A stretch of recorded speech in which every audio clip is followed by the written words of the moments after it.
सिरोंज की दीकना खेड़ा पंचायत में खेत तालाब योजना में भ्रष्टाचार हुआ है। तालाब का पैसा सरपंच सचिव ने अपनी जेब में भरा और कागजों में बना दिए तालाब, जहां सिरोंज एसडीएम ने 7 दिन में जांच करने का भरोसा दिया।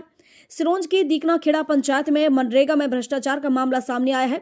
मनरेगा के तहत पंचायत ने किसानों के खातों में तालाब बनाने का प्रस्ताव पास किया, लेकिन तालाब सिर्फ कागजों में बना। दीकना खेड़ा की सरपंच मधुबाई, उनके पति रोजगार सहायक बलवीर राजपूत और सचिव पर आरोप है कि खेत तालाब योजना का पैसा इन लोगों ने डकार लिया और हितग्राही के खेत में तालाब बना ही नहीं। किसी तरह हितग्राहियों को पता चला कि उनके खातों में कागजों में ही तालाब बन चुके हैं और निर्माण के पैसे भी निकल चुके हैं, जिसके बाद 5 ग्रामीणों ने एसडीएम कार्यालय में शिकायत की। कार्रवाई होते न देख विदिशा कलेक्टर को भी शिकायत की गई। महीना गुजरने के बाद कोई हलचल ना देख दोबारा से सिरोंज एसडीएम और कलेक्टर को शिकायत की गई।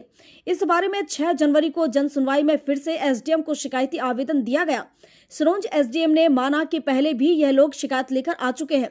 उन्होंने जनपद सीईओ को फोन लगाकर मामले की जांच जल्द करने को कहा और आश्वासन दिया कि 7 दिन के भीतर इस मामले को सुलझाएं। यह कारनामा जनपद सिरोंज के अधिकारियों की मिलीभगत से संभव हो पाया। खेत तालाब योजना के तहत पहले प्रस्ताव स्वीकृत होता है, फिर खेत में तालाब बनाया जाता है। निर्माण के दौरान संबंधित सब इंजीनियर इसका सतत निरीक्षण करता है। रिपोर्ट लगने के बाद ही तालाब निर्माण का भुगतान होता है। यह सारी प्रक्रिया ऑनलाइन होती है। मास्टर रन होता है, कितनी मजदूरी कब कब दी गई, सब कुछ ऑनलाइन डेटा फीड किया जाता है। इतना सब कुछ कर दिया गया और मनरेगा के एपीओ, मनरेगा के अकाउंटेंट, साइट इंजीनियर, जनपद सीईओ को पता ना हो, यह तो हो ही नहीं सकता। सिर्फ सरपंच सचिव अकेले यह कांड नहीं कर सकते, क्योंकि निरीक्षण और भुगतान तो जनपद कार्यालय से होता है। एक खेत तालाब 1.5 से यानी कि 1.5 से 2 लाख रुपए की लागत से होता है। जानकारी मिली है कि 10 से 11 इस तरह के फर्जी तालाब पंचायत में बनाए गए, जिनमें से 5 लोग शिकायत करने सामने आए हैं।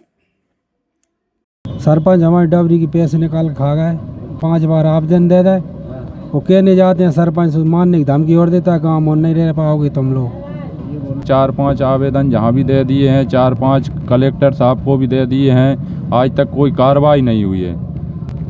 4-5 खेत तालाबों के पैसे निकाल के खा गया फर्जी तरीके से। भ्रष्टाचार चल रहा है दीकना खेड़ा पंचायत में कि जिसकी कोई सीमा नहीं है। इसमें पिछली बार भी हमारे यहाँ आए थे और हमने जो सीईओ जनपद पंचायत को इसमें जांच करने के निर्देश दिए थे। नहीं, इसको इस सप्ताह में हम उनसे अलग से उनको रिमाइंडर भी भेजेंगे और कहेंगे कि 1 सप्ताह के अंदर वो जानकारी प्रस्तुत करें। सिरोंज से रेवाराम कुशवाहा की रिपोर्ट।